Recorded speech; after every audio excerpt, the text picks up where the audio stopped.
voilà.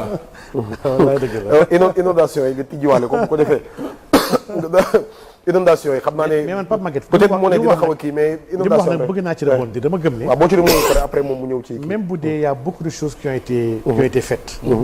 Il y a eu des recrutements des fois abusifs. C'est vrai. mais man jàpp naa ni. les leviers et les outils. et les instruments pour régler loolu yëpp. sans pour autant compromettre les futurs possibles du pays existent. man jàpp naa ni l'État parce que état personne bu spécial la. maam mooy personne bi nga xam ne du dee. du tuxu. il est là jusqu'à la ba yomal xiyam. donc état am na sañ-sañu. diversifier action am na sañ-sañu redéployer une partie des effectifs yi nga xam ne qui sont dans si biir giron il a la responsabilité nag. de créer un environnement bi nga xam ne. pour mën a créer les équilibres yu dëkk bi soxla. te équilibre yooyu Pape Sané. état bi j'ai suivi le programme avec les pôles territoriaux. C'est très pertinent. C'est ambitieux. Théoriquement c'est ambitieux. mais pour mettre ko en œuvre ba pare mu am résultat. sans pour autant sukkandiku ci ay étrangers wala ci ay leb il faut que état bi dëggal boppam dans sa quête de souveraineté. et souveraineté boobu elle sera monétaire ou elle ne sera pas. maanaam état foog mu am une souveraineté foog mu am ay outils associés pour aller vers le développement. et loolu c'est sa monnaie ce sont ses banques ce sont ses compagnies d'assurance maanaam ñett yi bu ci état liggéeyul instant bi wax dëgg yàlla dafay saxaar rek waaye du tax. mais est-ce que ñeme nañu dem uti sunu monnaie fu mu nekk nii. man jàpp naa ni mooy la seule chose à faire nag actuellement. mais il faut oser franchir le pas. waaw courage laaj na courage. beaucoup de ndax gars yi am nañu courage bi nag. loolu mooy la question qu'on doit se poser. mais gëm naa ni et ñun Pape Sall ñun on a réfléchi même sur une architecture te loolu ku xool aujourd'hui BRICS yi. xoolal les BRICS léegi on parle sax léegi de BRICS plus. ndax y a d'autres pays qui sont venus il y a 5 pays qui sont venus. mais BRICS ils ont une politique. et une vision de monnaie commune. mais pas pour dindi seen ay monnaie ñoom ñëpp ku nekk am monnaie boobu non. une monnaie commune bi nga xam ne. convertible. waaw bi nga xam ne am na benn borom xam-xam il s'appelle Bernard Liater. c'est un grand économiste bi nga xam ne. moo théorisé les monnaies yin et les monnaies yang.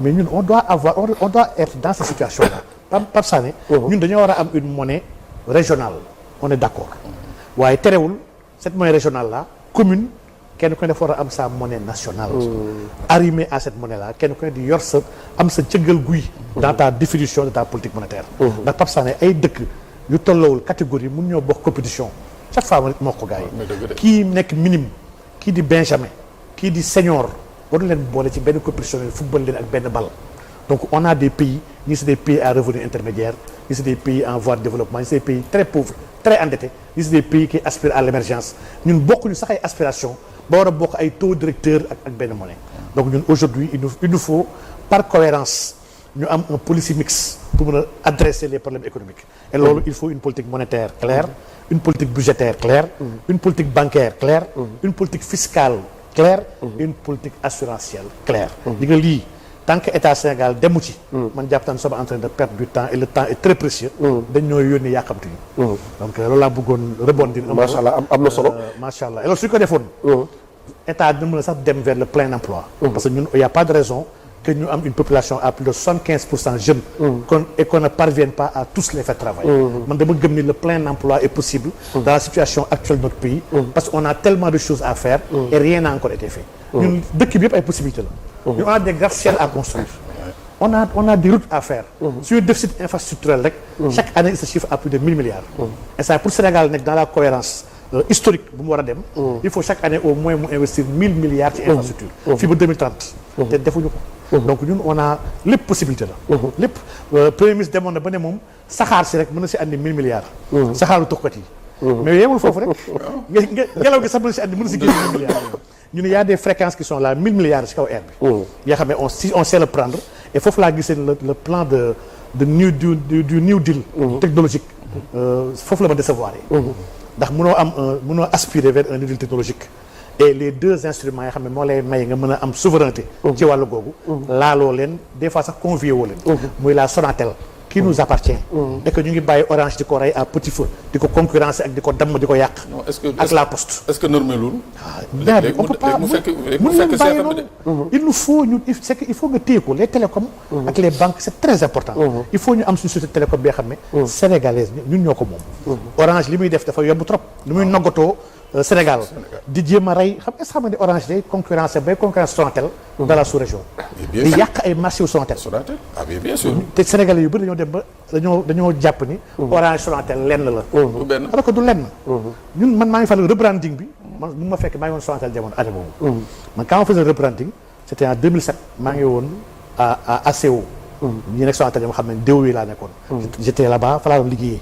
ñu ngi woon jamono boobu wetu terminus P4 waaw fa la nekkoon mais man dama ko fekkee rebranding bi ak tout ce qu'on a fait tout ce qu'on a dit donc vraiment des années après Pape Sané man ba léegi je suis sur ta fin sur ma fin c'est très déçu si jamono bi ni Sénégal seetaanee Sonatel boobu ba léegi non dama fi rek Bissau nga xool ni koy ni muy concurrencer Sonatel vraiment c'est pas normal inondation yi fi mu ne nag bari na léeg-léeg nga dégg sax gars yi ne am nañu ne ñuy wax naan inondation yu daaw yi du woon seen nawetu daaw waaye nawetu ren moom seen nawet la ak lu mu ci mën ci doon inondation jugu fi mi ngi fi Pape Sané waaw non yàgg Pape Sané yëpp sunu nawet yàgg Pape Sané sunu nawet yëpp suñu nawet la sunu nawet la suñu nawet ñun nawet yëpp suñu nawet la waaw parce que loolu mooy Sénégal plan Orsec ay milliards yoo xam ne dëgg-dëgg bari na yooyu nag ci Macky Sall la démarré wax dëgg yàlla boobu ak léegi faju ci lu bari nawet ba tey inondation tey la gën a am yaakaar naa parcelle ñoom duñu weddi ne inondation am na xëy na ak ay Kër Massar ak feneen c'est-à-dire yi nga xam ne day am nekk ci dëkk bi loolu bu ñu tax toogee fi mu toog bëgg koo weddi moom sax day mujj doye di parce que ku génn sa buntu kër gis ko du lu ñuy werantee ko wax ak nanga da ngay xool di ko gis ni photo Sambala ak Demba la xëy na beneen affaire la loolu moom nañ ko bàyyi politiciens yi ko sañ a wax waaye li am buñ ko constaté dañuy taxaw ne lii lu existé luñ gis la lu am la inondation yi noo ko gisee Pape Sané liñ ci jot a def ci koppar plan yi ñu ci teg daaw jéeg ba ren xëy na ministre bi peut-être mi ngi ciy jéem li mu mën ak li mu mënul waaye daal inondation ba tey mi ngi dëgër bopp di ki am ci réew mi kooku ban gis-gis nga ci am en tout cas askan yi moom ay solution lañ ci bëgg waaw. mais tout à fait Pape Maguette xam nga inondation yi déjà il faut avoir le courage d'abord xam ni que c'est un fait bi nga xam ne un fait de société bi nga xam ne addina bi yëpp lay laal oui il faut déjà nga am courage bi yow sa biir dëkk nga reconnaître ni que y a un déficit d'infrastructure xam nga lan moo ñu sonal depuis la gouvernance de Wade mooy lan mooy que dañu jàpp ni que problème inondation yi les seules solutions ce sont des solutions conjoncturelles effectivement mooy maanaam tey jii dinaa fexe ba Cheikh Omar fu mu dëkk Cheikh Omar dootu génn ci télé bi di kaas mais au même moment à côté fii Pape Maguette dëkk soo satisfaire Cheikh Omar mais yaa ngi lor keneen donc depuis 2000 bi les fortes pluies reprendraient au Sénégal loolu la ñuy dund mooy maanaam les gens sont dans le conjoncturel ba pare di ci dugal milliards yu bëri milliards yooyu mooy lan dañuy jël benn exemple bu gaaw bu terre à terre fii prenons le plan Jaxaay qui est un plan extrêmement vraiment extrêmement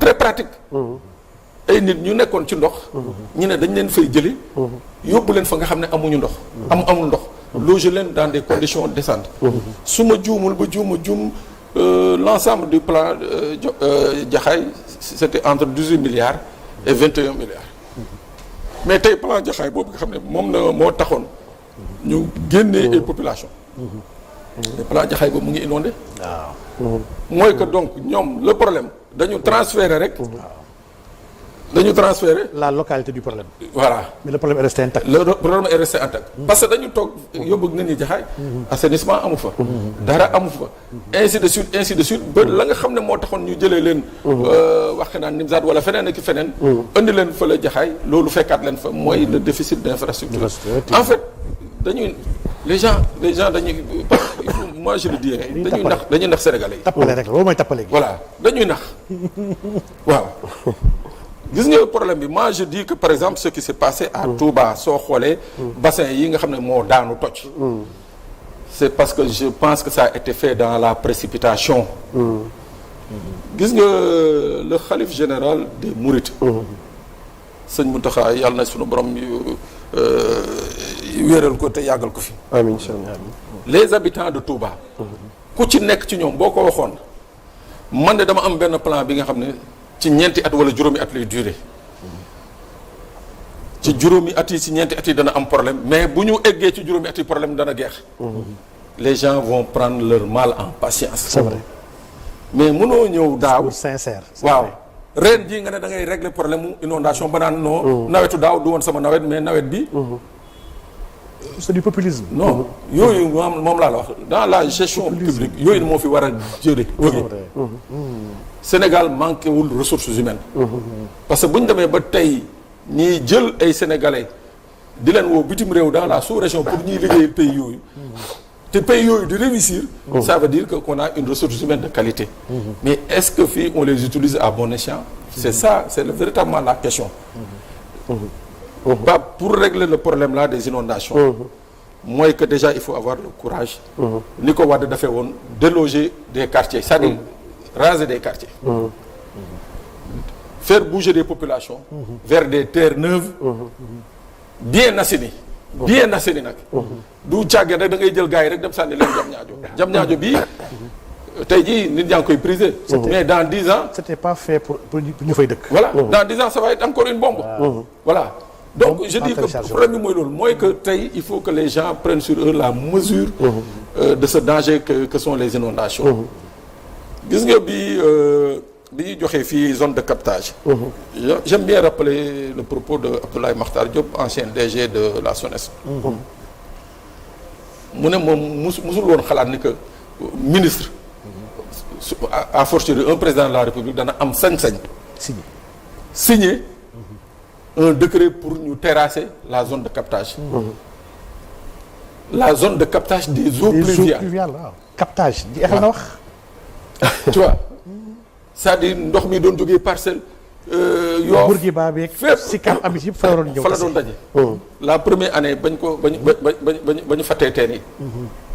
mooy inondation monstre yu 2005 yi ba Wade wàcc dem dugg ci mbaal yëpp et construire dugg président Macky Sall jël gaalam et construire état premier ministre. je sais pas si vous vous rappelez. donc loolu c'est du fait de l'homme. waaw comme nag ñun ñooy yàq. la nga xam ne la nature moo ko créé. mais nañu am courage aussi bu ñu ko yàqee bu ñuy defar. qu'on mette les moyens qu'il faut pour defar ko. gis nga taf yëngal yi ñu nekkee nii. ça ne réglera aucun problème. waaw on va enrichir certains.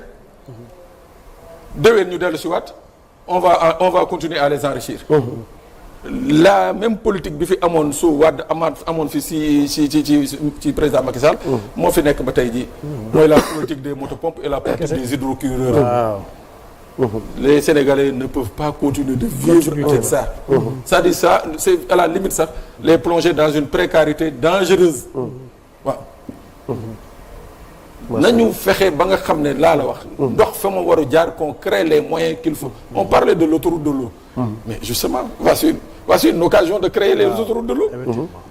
yaa benn suma benn grand bu may wax souvent mu ne ma non bu ñu demee bay dessaler eau de mer kay. te mën a capter eau de pluie. mu ne ma mais finalement ñun est-ce que Sénégal on réfléchit. incohérent illogique. c'est illogique. waaw yow ngay dem di dessaler eau de mer te mën a capter eau de pluie bi nga xam ne. mun na la dundal mun na jàpp sa agriculture sa maraîchage et tout. nga bàyyi ndox boobu muy dem. di delluwaat géej gi di yàqu ci géej gi nga xam ne yow après ci ndox boobu ngay jëli ji encore pour dessaler. donc ça veut dire que finalement il y a une incohérence moo tax des fois je crois que. il faut que affaire yi bu amee que les gens mettent en avant. leur patriotisme.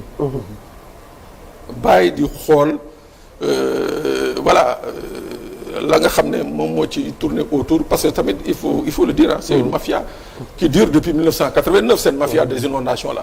depuis 1989 c'est la même mafia qui est là waaw ce sont les mêmes pratiques ce sont les mêmes hommes voilà ñoo fi nekk c'est eux qui tournent autour donc je crois que il faut que moo xam le ministre moo xam le premier ministre ou bien le président de la République qu'ils prennent leur courage à deux mains pour siffler la fin de la récréation c'est-à-dire faire une conception bi nga xam ne ça va être un projet à long terme mais projet ba nga xam ne bu noppee tout le monde aura la paix. macha allah problème inondation yi professeur li ci Pape Sané indi am na solo yaatu